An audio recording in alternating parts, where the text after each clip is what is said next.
Hello everyone and welcome to the video demonstration on how to make the gingerbread cookie coaster pattern. I have some Lion Brand 24/7 here in various colors, the red, pink, brown, green, taupe, and white. You can use any color to make this pattern in any combination that you would like. That's one of the fun things about this pattern is there are so many options. I have a couple samples here, and as we work through the pattern, I'm just going to grab something and go. I don't really have a plan. I just use whatever I have handy at the time. So to make the pattern, we are going to need, in addition to the yarn, a G hook and a yarn needle for weaving in the ends. I also recommend using a stitch marker. I simply use a bobby pin. In the demonstration, I'm going to show you how to make the large mug coaster because the last round of this one is a little bit different than the standard, just to clarify, but both patterns work up, with the exception of the stitch counts, pretty much the exact same. I would consider it to be beginner friendly with a little bit of experience. So let's go ahead and get started on the large mug coaster. Okay, for the first round, we are going to form a magic ring. If you don't like or feel comfortable with magic rings, you can always chain 2 from a slip knot and make all stitches for round 1 in the second chain from the hook. I'm going to make my magic ring, which I've secured with the chain 1, and I'm going to place 6 single crochets into the center of this magic ring.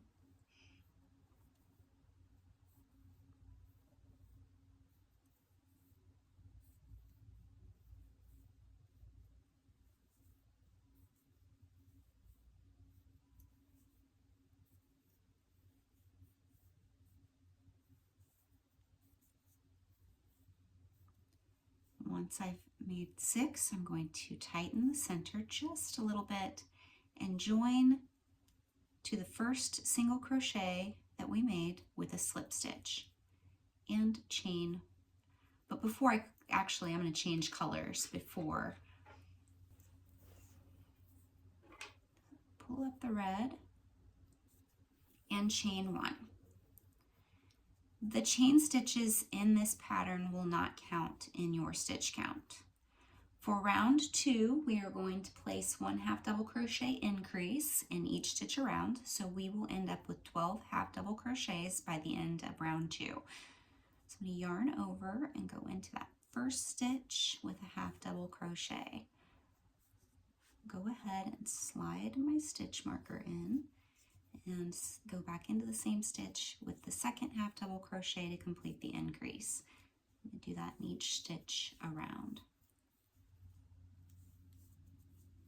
Okay, we are in the last stitch here, and so I'm going to prepare to join. Slide my stitch marker out, and I'm joining with a slip stitch, but again I'm going to change color.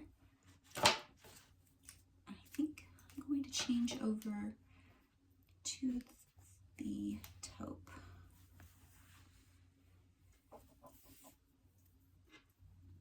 So let's close that slip stitch with the new color and chain 1.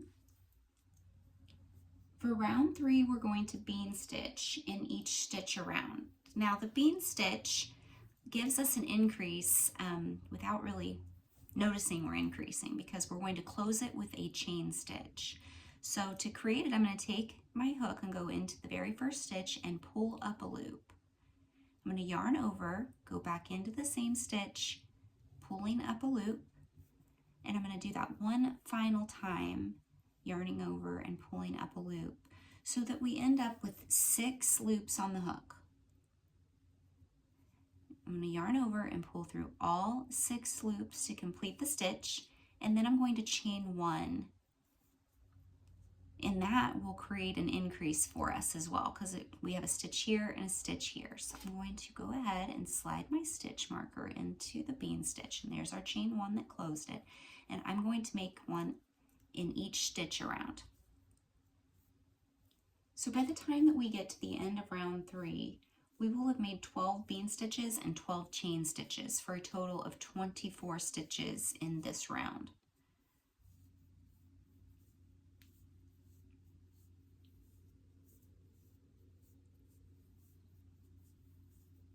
Okay, Here we are in the last stitch of this round, and I'm going to join to the first stitch with a slip stitch. Again, I'm going to change color. So trim this one away. Maybe let's do the pink. I have it handy. For this round, we're going to make 1 half double crochet in each stitch around. So by the end of the round, we will have made 24 half double crochets. So there I have joined, chain 1 and 1 half double crochet in each stitch around. Now, one of the things that I find fun about this pattern is all the color combinations, but one of the things that I also don't like is all the color changes, simply because I don't love weaving in ends. If you wanted to make it in a solid color, it would still be really pretty, or if you wanted to do more of a Santa theme coaster, that comes out cute. If you make the entire body of the coaster just red and do the outside or the last round white, that also comes out cute. I will show a picture at the end of that option if you would like to try that. I also think doing more of a hot cocoa theme where you do like just the 2 shades of brown with the white around the outside is cute. Lots of options. Okay, last stitch here. We are going to join to the first stitch with a slip stitch. You trim this away as I'm going to change color again. Let's go with, I'm going to go back to the dark brown for this round.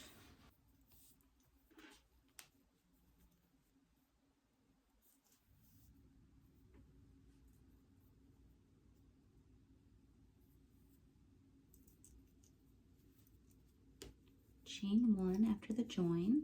You can also tighten it up if some of the loose ends get away from you. And then for this round, we are going to place 1 bead stitch around again. So insert your hook into the first stitch and pull up a loop. And repeat that 2 more times until you have 6 loops on the hook. Pull your working yarn through all 6 loops and chain 1. Slide our stitch marker back in there and continue with those bead stitches all the way around. Okay, just closing this last bead stitch, and let's join with a slip stitch. Trim away this brown. I think for the next round I'm going to use green. It's handy and I haven't used it yet, so let's pull that up.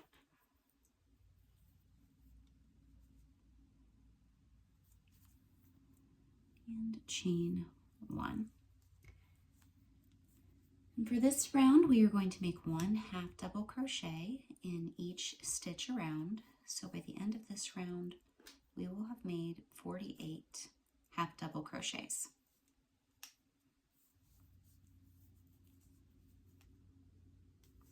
Okay, here we are coming to the last stitches of this round.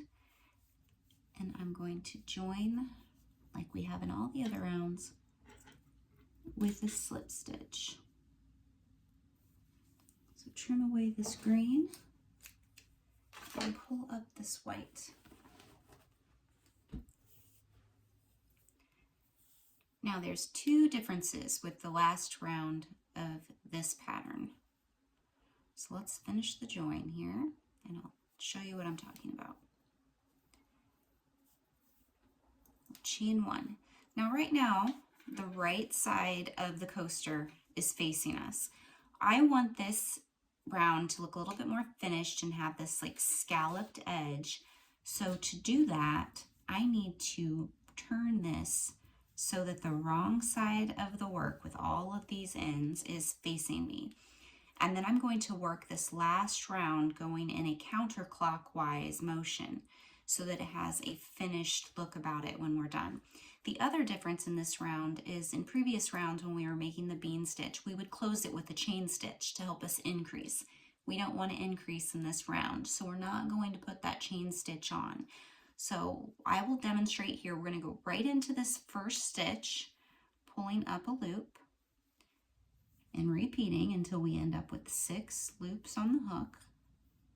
Yarn over with your working yarn, pull through all 6 loops, and then we're going to immediately go into the next stitch to make our next half double crochet. So it's a bean stitch and then a half double crochet, and that's the repeat for this round.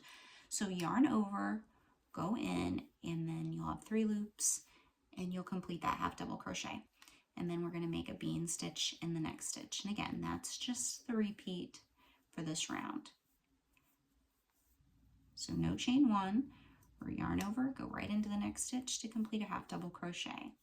And we're going to continue to do that all the way around. You will end with 1 half double crochet in the last stitch of the round, and we will fasten off. Okay, last half double crochet here, the last stitch of the round. And we can join the first stitch with a slip stitch and fasten off.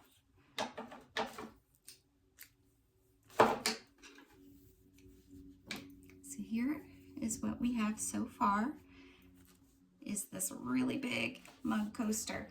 For a point of reference, I have a mug here just to show you how that will fit.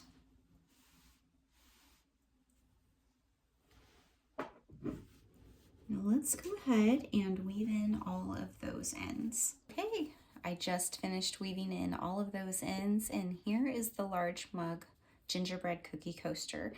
If you make any of these, be sure to tag me, share your images. I'd like to see all the different color combinations that you come up with, or if you just do one in a solid color, I'd like to see that too. Thanks for following along with me.